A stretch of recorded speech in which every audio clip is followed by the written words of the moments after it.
सबसे पहले आप ये वीडियो देखें। भाई क्यों जाओ यार बाहर, ये क्या कर रहे हो भाई? मैंने सिर्फ आपकी कंप्लेंट, ये क्या कर रहा है भाई तू?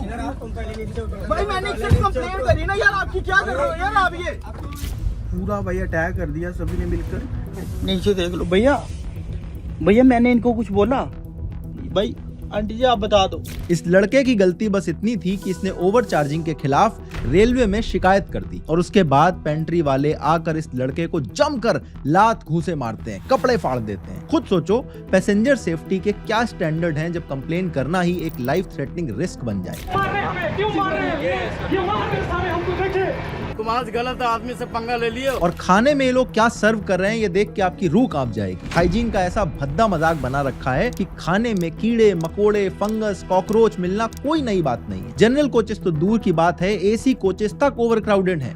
एसी का डब्बा जनरल बन चुका है, इतनी ज्यादा भीड़ हो चुकी है। लोकल ट्रेन में लोग ऐसे लटक के सफर करते हैं और जब स्पेशल ट्रेन चलाने की बात आती है तो बीएसएफ वालों को ऐसी ट्रेन भेज दी जाती है। स्टैम्पीड्स, ओवर क्राउडिंग, ब्लैक टिकटिंग, हर हफ्ते एक नई ट्रेजेडी हो जाती है। लेकिन बदलाव के नाम पर आपको क्या मिलता है? ट्रेन के अंदर एटीएम लगाने का मास्टर स्ट्रोक। कुछ साल पहले जब अश्विनी वैष्णव जी को रेल मंत्री बनाया गया था तो सबको लग रहा था कि फाइनली बीजेपी में एक पढ़े लिखे टेक्नोक्रेट को मिनिस्ट्री मिली है। इंजीनियरिंग बैकग्राउंड है, कॉर्पोरेट एक्सपीरियंस है, IITN है और इवन IAS ऑफिसर रह चुके हैं। अब तो सिस्टम जरूर बदलेगा। लेकिन सिस्टम ऐसा बदला कि लोग उन्हें अब रेल मंत्री नहीं रील मंत्री बोलने लगे हैं। ग्राउंड लेवल पर कोई चेंज दिखाई नहीं देता है, दिखाई देती है तो बस सोशल मीडिया पर मंत्री जी की वंदे भारत वाली रीलें। अश्विनी वैष्णव जी का पूरा टेन्योर एक डिजास्टर जैसा साबित हो रहा है और मुझे पर्सनली मंत्री जी का रिपोर्ट कार्ड काफी लाल नजर आता है। और इस पर जब हमने थोड़ी और रिसर्च करी तो ऐसे कई सारे इश्यूज मिले जो वाकई में बहुत प्रॉब्लमैटिक है। इसीलिए आज की वीडियो में जरा इनकी परफॉर्मेंस को रिव्यू करते हैं। आइए देखते हैं।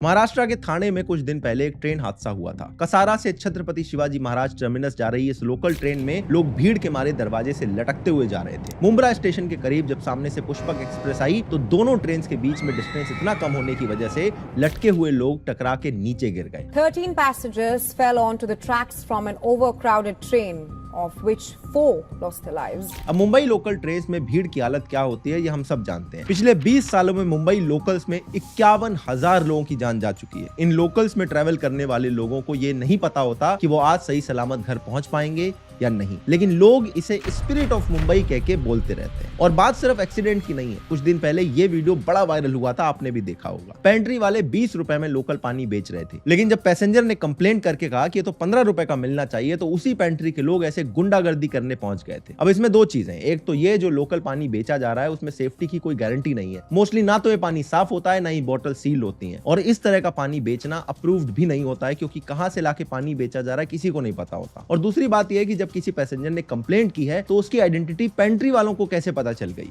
ये हालत है पैसेंजर सेफ्टी की। अब जैसे ये वीडियो वायरल हुआ तो केटरर पर 5 लाख का फाइन लग गया और केटरिंग कंट्रोल कैंसिल कर दिया गया। बस बात वहीं पे खत्म हो गई। और ये कोई एक इंसिडेंट नहीं था। ये वाली क्लिप देखो। ये ना बिल दे देना, ठीक है? इसका चीज का बिल ले आओ, कॉपी का, ठीक है? जो आप 20-20 की दे रहे हो ना। तो भाई ये बनता है मैनेजर पुलिस वालों के सामने पूरे स्टेशन के सामने इसमें बदतमीजी की। 10 रुपए की कॉफी 20 में बेची जा रही थी। पैसेंजर ने जैसे ही बिल मांगा तो मैनेजर आके लड़ने लगा। और ये सब हर रोज खुलेआम चलता है। जो इंसिडेंट वायरल हो जाता है उस बंदे को हटा दिया जाता है। बाकी कॉन्ट्रैक्टर्स अपनी दादागिरी उसी तरह से चलाते रहते हैं। देखो 10-20 रुपए के ऊपर यूजुअली कोई मगजमारी नहीं करता है, लेकिन कुछ तो स्टैंडर्ड मेंटेन होना चाहिए। ये ट्वीट देखो, भोपाल वंदे भारत में ये सर्व किया जा रहा है। कभी खाने में कॉकरोच मिल जाता है, कभी योगर्ट में फंगस लगा होता है या फिर ऐसे ब्लैक मोल्ड मिल जाएगा। और अगर वंदे भारत जैसी ट्रेन में ये हालत है तो एक बार सोच के देखो नॉर्मल ट्रेन में क्या सर्व किया जा रहा होगा। हाइजीन का कोई अता पता नहीं है। खाना चाहे बासी हो या उसमें कीड़े रेंगते हुए दिख जाएं, किसी को कोई फर्क नहीं पड़ता है। अपने यहाँ तो ये सब चलता रहता है, नॉर्मलाइज हो चुका है ये सब। अकाउंटेबिलिटी थोड़ी ना कोई आके लेगा। अब ये बेसिक इश्यूज को फिक्स नहीं कर पा रहे हैं, लेकिन पिछले दिनों एक बहुत बड़ा मास्टर स्ट्रोक मूव इन्होंने अनाउंस कर दिया था, ट्रेन के अंदर एटीएम लगा के। मुझे आज तक समझ नहीं आया कि इसके पीछे का आखिर लॉजिक क्या है। स्टेशन पर मोस्टली एटीएम होते हैं, ऊपर से ज्यादातर लोग यूपीआई यूज कर रहे हैं। ऐसे में ट्रेन में एटीएम लगाने से टीटी की जेब में कड़क हरी पत्तियां जाने के अलावा इससे क्या रिवोल्यूशनरी चेंज आएगा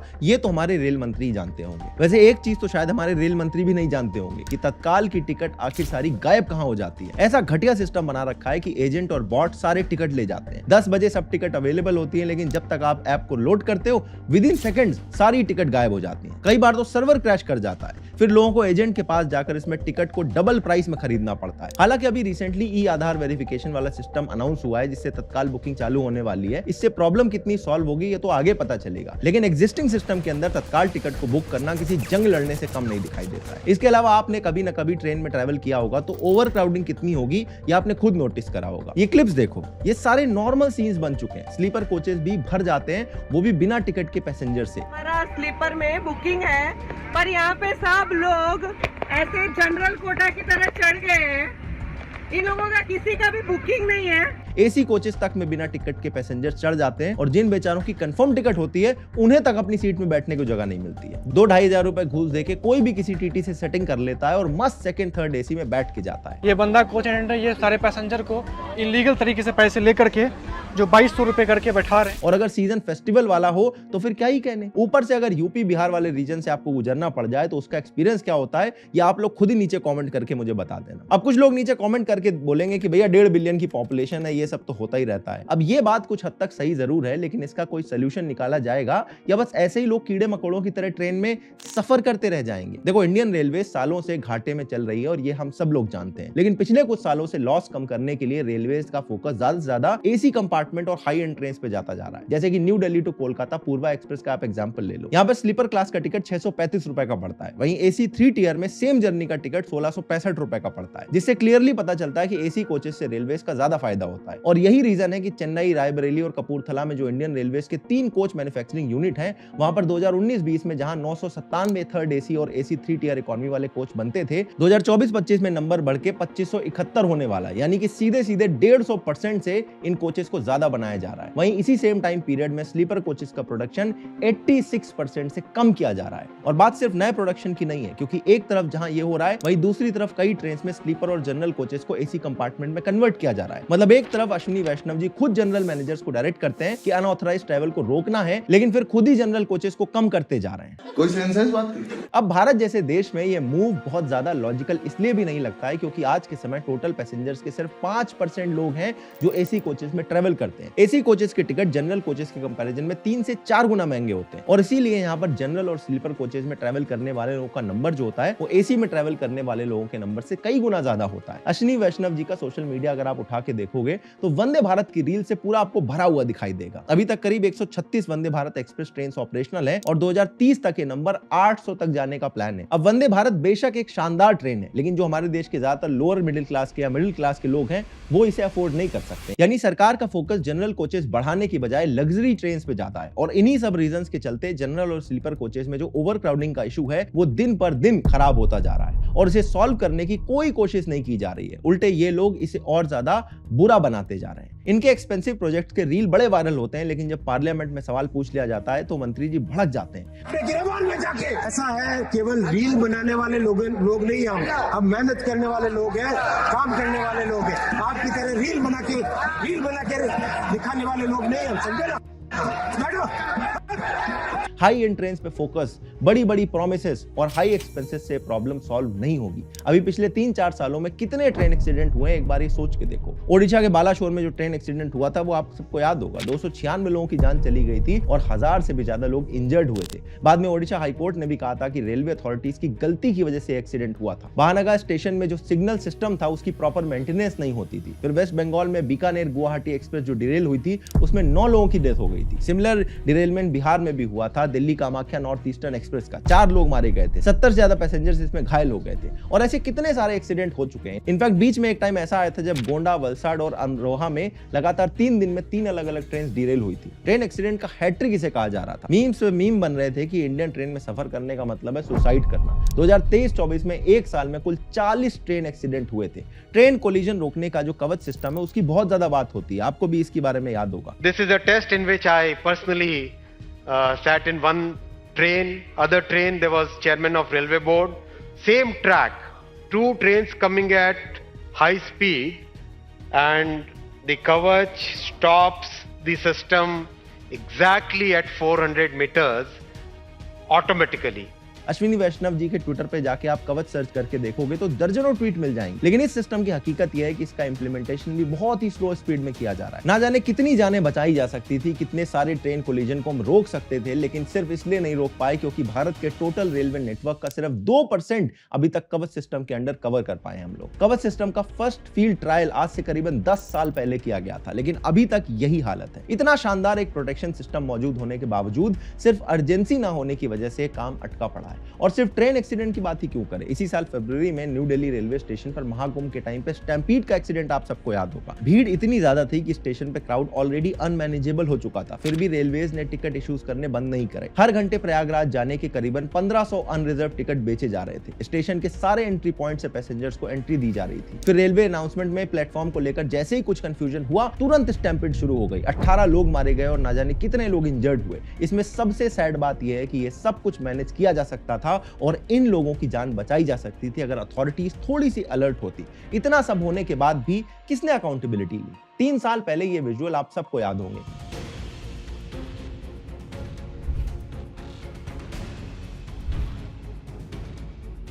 यूपी बिहार में रेलवे जॉब्स की वैकेंसी को लेकर बहुत ज्यादा प्रोटेस्ट हुए थे। इंडियन रेलवेज में स्टाफ शॉर्टेज सालों से एक बहुत बड़ा मुद्दा बना हुआ है। भारत में करीबन जोन्स की बात करें तो आज के टाइम पर 3,11,000 ग्रुप सी पोस्ट और 3,000 से भी ज्यादा गेजेटेड कैडर पोस्ट जो है वो खाली पड़ी हुई हैं। लेकिन रिक्रूटमेंट उस हिसाब से नहीं किया जा रहा है और एग्जाम्स होते भी हैं तो पेपर लीक हो जाते हैं। और इस वजह से रेलवे में पुअर मैनेजमेंट और स्टाफ शॉर्टेज जैसे इश्यूज हमेशा से बने हुए हैं। इसके अलावा अगर रेलवे से हटके भी बात करें तो अश्विनी वैष्णव जी के पोर्टफोलियो में 2 और मिनिस्ट्रीज आती हैं, ministry of information and broadcasting and ministry of electronics and IT. मतलब रेडियो टीवी से लेकर cinema, press, digital media, IT, cyber security, AI, digital payment सब इन्हीं के अंडर आता है। इतना डाइवर्स पोर्टफोलियो सिर्फ एक मिनिस्टर के पास होना कहां तक लॉजिकल है, ये अपने आप में एक डिबेटेबल इशू है। क्योंकि इन फील्ड्स में भी समय समय पर अश्विनी वैष्णव जी के कई सारे डिसीजन बड़े प्रॉब्लमेटिक लगते हैं। जैसे अभी कुछ दिनों पहले ब्रॉडकास्टिंग सर्विसेज रेगुलेशन बिल पर काफी डिस्कशन हुआ था। इस ड्राफ्ट बिल में तमाम ओटीटी प्लेटफॉर्म्स के साथ यूट्यूब, इंस्टाग्राम और एक्स जैसे प्लेटफॉर्म पर जो लोग कंटेंट बनाते हैं, इन सब पर गवर्नमेंट के द्वारा स्ट्रिक्ट रेगुलेशन की बात की गई थी। हालांकि बाद में ड्राफ्ट को विड्रॉ कर लिया गया, लेकिन किसी भी देश में किसी भी सरकार के पास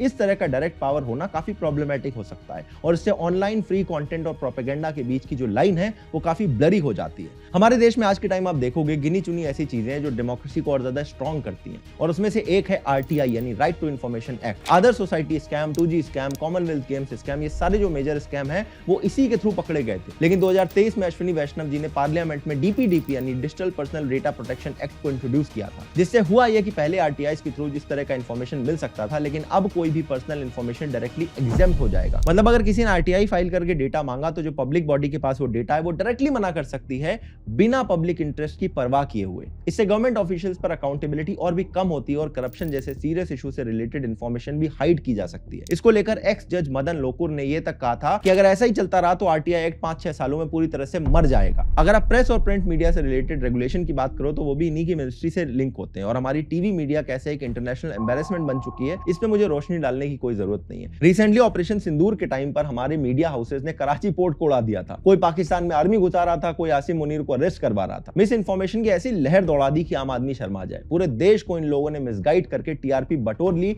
लेकिन आखिर इन पर कोई भी एक्शन नहीं लिया गया। फिर मेघालय हनीमून केस में जिस तरह से रिपोर्टिंग हुई, 2 विक्टिम्स को आमने सामने लाके डिबेट तक करवाया जा रहा था। फिर एयर इंडिया प्लेन क्रैश के इमीडिएट बाद जैसे गुजरात के एक्स सीएम विजय रूपानी जी का एआई इमेज जनरेट कर करके टीवी पे दिखा रहे थे, उसके बाद भी कोई एक्शन नहीं लिया गया। ये सब देख के लगता है कि आईएनबी मिनिस्ट्री को टीवी मीडिया के लिए एक स्ट्रिक्ट रूल बनाने चाहिए। अब माना कि मेन स्ट्रीम मीडिया आप लोगों के पक्ष में ही बातें करता है, लेकिन एटलीस्ट कुछ तो लिमिट होनी चाहिए इस पे। अब देखो अश्विनी वैष्णव जी के टेन्योर पे बात हो रही है तो ये मेंशन करना भी जरूरी है कि पिछले कुछ सालों में कई अच्छे काम भी हुए हैं। जैसे कोच मैन्युफैक्चरिंग के मामले में आप देखो, भारत आज जेन्युइनली सेल्फ रिलायंट बन रहा है। एलएचबी कोचेस में सिर्फ 1.5% और वंदे भारत में करीबन 15% कंपोनेंट्स ही ऐसे हैं जो इंपोर्ट किए जाते हैं, बाकी सब कुछ भारत में ही बन रहा है। एक पीएलआई स्कीम भी लॉन्च हुई है जिससे आगे चल के और भी कंपोनेंट भारत में प्रोड्यूस किए जाएंगे। 98% ब्रॉड गेज नेटवर्क में आज इलेक्ट्रिफिकेशन का काम कंप्लीट हो चुका है। इलेक्ट्रॉनिक इंटरलॉकिंग, ऑटोमेटिक सिग्नलिंग, ये सब चीजों पर भी बहुत बढ़िया काम हो रहा है। तो इन सब चीजों के लिए तारीफ भी बनती है, लेकिन जो मैंने प्रॉब्लम गिनाई उस पर क्रिटिसाइज करना भी उतना ही जरूरी है। और दूसरी बात है जो वंदे भारत में में पत्थरबाजी का इशू आप सबको पता होगा। पिछले 2.5 साल में करीबन 8000 स्टोन पेल्टिंग के केसेस रिपोर्ट हुए। फिर कहीं पे कोई ट्रेन की पटरी खोद देता है, कोई ट्रेन की पटरी चुरा के ले जाता है। एमपी में रेलवे ट्रैक पे डेटोनेटर तक मिले थे। कानपुर में कोई रेलवे ट्रैक पे सिलेंडर फेंक के चला गया था। गुजरात में रेलवे के अपने ही कर्मचारियों ने प्रमोशन और एक्स्ट्रा छुट्टी के चक्कर में ट्रैक से लॉक्स, फिश प्लेट को हटा दिया था। बार बार जानबूझ के ये सब किया जा रहा है। वैसे केसेस में सरकार आखिर कितना ही काम कर सकती है। ऐसे केसेस देखकर कई बार जेन्युइनली लगता है कि सही में हम लोग अच्छे इंफ्रास्ट्रक्चर के प्रोजेक्ट डिजर्व भी नहीं करते। ये बात बिल्कुल सही है कि कई सारे सिस्टमैटिक चेंजेस की जरूरत है। ऑलमोस्ट हर सेक्टर में बेटरमेंट की जरूरत है। जिस एजेंसी से काम होना चाहिए उतना नहीं हो रहा है। जहां पर रिस्पॉन्सिबिलिटी बनती है, अकाउंटेबिलिटी बनती है, वो नहीं ली जा रही है। लेकिन कुछ रिस्पॉन्सिबिलिटी हम आम लोगों की भी बनती है। मंत्री जी आके तो ट्रेन नहीं गंदी करते हैं, ये हम ही लोग करते हैं। डस्टबिन नहीं भी दिख रहा है तो बैग में डाल दो, रैपर जेब में रख लो, लेकिन नहीं, वहीं सीट पे छोड़ के चले आते हैं हम लोग, या खिड़की के बाहर फेंक देते हैं। अब सरकार को ब्लेम करना बहुत आसान है, लेकिन खुद में बदलाव लाना थोड़ा मुश्किल काम है, और ये भी हमें उतनी ही अर्जेंसी के साथ करना चाहिए। मंत्री जी तो पत्थरबाजी नहीं करते हैं, आके ट्रेन पलटने की कोशिश नहीं करते हैं। ऐसे लोगों की मेंटालिटी एक बार सोच के देखो जो इस तरह के काम करते हैं। कैसे राक्षस प्रवृत्ति के लोग होंगे ये लोग। लेकिन अनफॉर्चुनेटली ये वीडियो उन तक नहीं पहुंच पाएगी। आप अपने लेवल पर कम से कम इतना कर सकते हो कि आप सफाई पे ध्यान रख सकते हो। बाकी इस मुद्दे पर आपका क्या ओपिनियन है मुझे कमेंट में जरूर बताना। अगर ये वाला वीडियो आपको अच्छा लगा तो अगला वीडियो आपको और अच्छा लगेगा। स्क्रीन पे लगा दिया है, क्लिक करो और अभी देख डालो।